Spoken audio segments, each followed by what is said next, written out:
Zee 24 तास एक पाऊल पुढे।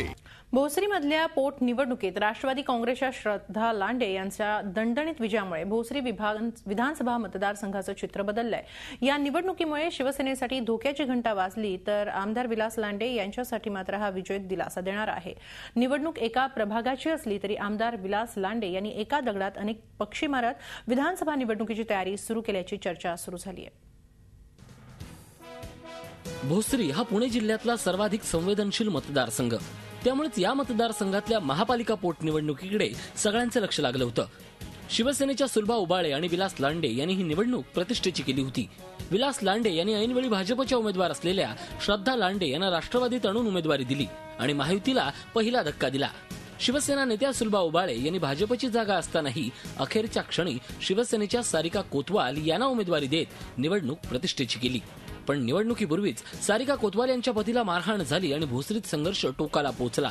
शिवसेनेनं राष्ट्रवादीवर दहशतीचा आरोप केला। असं असलं तरी प्रत्यक्षात श्रद्धा लांडे यांनी तब्बल 3025 मतांनी विजय मिळवला। यावेळेस दहशतवाद, गुंडगिरी आणि जे निगेटिव्ह वोट्स आहेत त्यांना बाहेर न येऊन देण्यामध्ये राष्ट्रवादी काँग्रेस सफल झालेली आहे।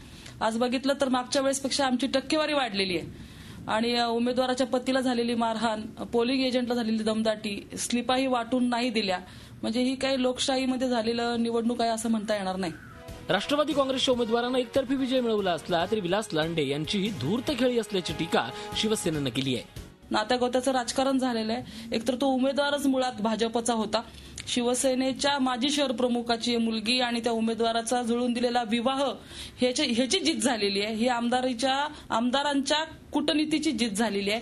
हे काय सरळ हा जय विजय नाही आहे। हा विजय विलास लांडेंसाठी दिलासादायक आहे। गेल्या वेळी अपक्ष म्हणून निवडणूक लढवली असली तरी यावेळी अधिकृत उमेदवारीसाठी त्यांचा दावा अधिक पक्का झालाय। पण दुसरीकडे शिवसेनेसाठी मात्र ही धोक्याची घंटा आहे। विधानसभा निवडणूक जसजशी जवळ येईल तसा हा संघर्ष आणखी चिघळण्याची शक्यता निर्माण झाली। एकंदरीतच पोटनिवडणुकीच्या निमित्तानं पुन्हा एकदा भोसरी मधलं राजकारण ढवळून निघतंय। कैलासपुरी, झी मीडिया, पिंपरी चिंचवड।